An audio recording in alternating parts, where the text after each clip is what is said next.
السلام علیکم پیارے بچوں، کیسے ہیں آپ سب؟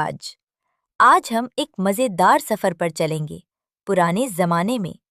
سوچو، وہ لوگ موبائل فون یا ٹی وی کے بغیر کیسے وقت گزارتے تھے؟ کیا وہ بھی کھیل کھیلتے تھے، کہانیاں سنتے تھے یا چہل قدمی کرتے تھے؟ آج ہم جانیں گے کہ ان کا رہن سہن کیسا ہوتا تھا اور وہ کس طرح اپنی زندگی میں خوش رہتے تھے۔ اور پیارے بچوں، اگر آپ چاہتے ہیں کہ ہر نئی ویڈیو دیکھ کر آپ کا دن مزید مزیدار بنے تو چینل کو لائک اور سبسکرائب کرنا بالکل نہ بھولیں۔ ایسا کرنے سے نہ صرف آپ ہر پروگرام کا مزہ دوبالا کر سکیں گے بلکہ ہم بھی خوش ہوں گے کہ آپ ہمارے ساتھ ہیں۔ بیٹا چنٹی، آج تم نے جس موضوع کو چھیڑا ہے وہ صرف ایک بات نہیں بلکہ ایک پورا زمانہ، ایک مکمل معاشرتی نظام اپنے اندر سموئے ہوئے ہے۔ آؤ، میں تمہیں اس دور کی ایک خوبصورت جھلک دکھاتا ہوں۔ بیٹا، ہمارے زمانے میں دن کا آغاز گھڑی کے الارم سے نہیں بلکہ فجر کی اذان اور چڑیوں کی چہچہاہٹ سے ہوا کرتا تھا۔ ابھی سورج پوری طرح نکل بھی نہیں پاتا تھا کہ گاؤں کے ہر گھر میں زندگی جاگ اٹھتی تھی۔ ٹھنڈی ٹھنڈی ہوا، مٹی کی خوشبو اور سادگی بھرا ماحول، سب کچھ دل کو سکون دینے والا ہوتا تھا۔ گھر کے سب افراد، بچے، بوڑھے اور عورتیں جلدی اٹھ جاتے تھے اور سب سے پہلے اللہ کے حضور جھک کر اپنے دن کا آغاز نماز سے کرتے تھے۔ اس کے بعد مرد حضرات ہل اور بیل لے کر کھیتوں کی طرف روانہ ہو جاتے، جہاں محنت اور پسینہ ان کی پہچان ہوتا تھا۔ بچے بھی پیچھے نہیں رہتے تھے، وہ خوشی خوشی گاؤں کی مسجد کا رخ کرتے جہاں قرآن پاک کی تعلیم حاصل کرتے اور ساتھ ہی ادب و اخلاق بھی سیکھتے۔ دوسری طرف گھر کی عورتیں نہایت سلیقے اور محبت سے گھر کی صفائی کرتی، چولہا جلاتی اور پھر مٹکے میں دودھ ڈال کر متھانی سے لسی بناتی اور مکھن نکالتی۔ یہ منظر نہ صرف دلکش ہوتا تھا بلکہ خالص دیہاتی زندگی کی پہچان بھی تھا۔ بیٹا، وہ سب کام صرف ذمہ داریاں نہیں ہوتے تھے بلکہ گاؤں کی ثقافت، محبت اور ایک صحت مند زندگی کی علامت ہوتے تھے۔ ہر کام میں خلوص تھا، ہر لمحے میں اپنائیت اور ہر چہرے پر اطمینان۔ ارے واہ چچا، آپ نے تو دل ہی خوش کر دیا۔ ایسا لگ رہا ہے جیسے ہم واقعی اس پرانے زمانے میں پہنچ گئے ہوں۔ ہر منظر آنکھوں کے سامنے زندہ ہو رہا ہے، وہ سادہ سی زندگی، وہ اپنائیت اور وہ سکون۔ آج کل تو یہ سب کہیں کھو سا گیا ہے۔ اور چچا، جب آپ نے عورتوں کا ذکر کیا جو مٹکے میں متھانی چلا کر لسی بناتے اور مکھن نکالتے، تو واقعی ایسا محسوس ہوا جیسے وہ ٹھنڈی ٹھنڈی لسی کی خوشبو ابھی بھی فضا میں گھل رہی ہو۔ وہ محنت بھی تھی مگر اس میں محبت کا ایسا ذائقہ شامل ہوتا تھا جو آج کی مشینوں سے بننے والی چیزوں میں کہاں۔ سچ کہی تو چچا، آپ کی باتیں صرف کہانیاں نہیں بلکہ ایک خوبصورت احساس ہیں جو دل کو چھو جاتے ہیں۔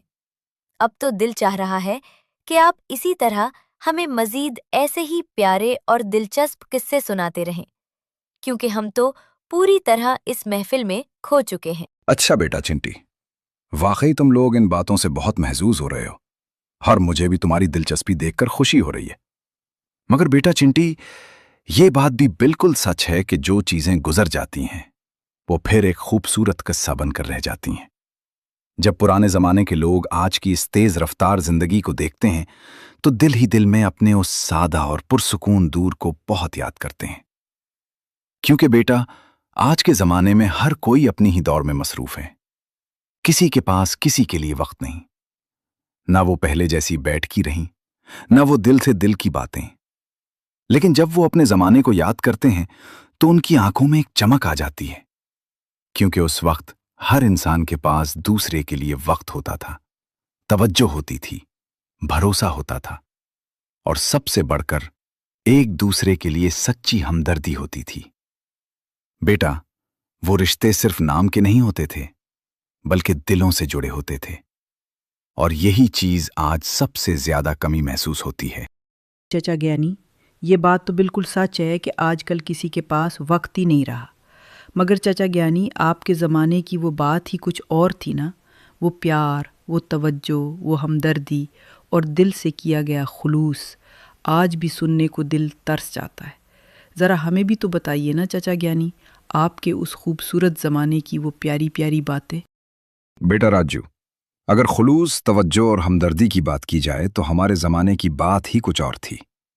لوگ جب صبح بیدار ہوتے تھے نا، تو ابھی سورج پوری طرح نکلا بھی نہیں ہوتا تھا کہ ارد گرد کے پڑوسیوں کو ایک دوسرے کی خیریت کا اندازہ ہو جاتا تھا۔ یہی اصل توجہ تھی بیٹا راجو۔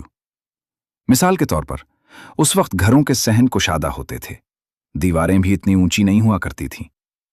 جیسے ہی بچے اٹھ کر کھیلنا شروع کرتے، ان کی معصوم سی چہل پہل اور ہنسی کی آوازیں پڑوسیوں تک پہنچ جاتی، اور بس سب سمجھ جاتے کہ الحمدللہ سب خیریت ہے۔ اور جن گھروں میں بچے نہ ہوتے، وہاں سے بزرگوں کی ہلکی سی کھانسی کی آواز آتی، تو وہ بھی ایک پیارا سا اشارہ ہوتی تھی کہ ہم بھی موجود ہیں اور خیریت سے ہیں۔ دلچسپ بات یہ ہے بیٹا راجو کہ اس زمانے کے بزرگ زیادہ تر بیماری کی وجہ سے نہیں کھانستے تھے، بلکہ یہ ان کا ایک خاص انداز ہوتا تھا، اپنی موجودگی کا احساس دلانے کا، اپنائیت جتانے کا۔ بس یہی تھا ہمارا زمانہ، خاموش سی آوازوں میں چھپی محبت، اور بنا کہے ایک دوسرے کا خیال رکھنے کا خوبصورت انداز۔ پیارے بچوں، آج آپ نے سنا اس زمانے کے معاشرتی ماحول کے بارے میں بہت ہی دلچسپ باتیں، مگر بچوں، وقت کی کمی کی وجہ سے ہمیں آج کا یہ پروگرام یہاں ختم کرنا پڑ رہا ہے۔ لیکن یاد رکھیں، یہ موضوع ابھی ختم نہیں ہوا۔ اگلے پروگرام میں ہم اسی دلچسپ موضوع پر اور بھی مزیدار باتیں کریں گے، ایسے قصے سنیں گے جنہیں سن کر آپ حیران رہ جائیں گے۔ تب تک کے لیے اپنی دعاؤں میں ہمیں یاد رکھیں اور خوش رہیں۔ اللہ حافظ۔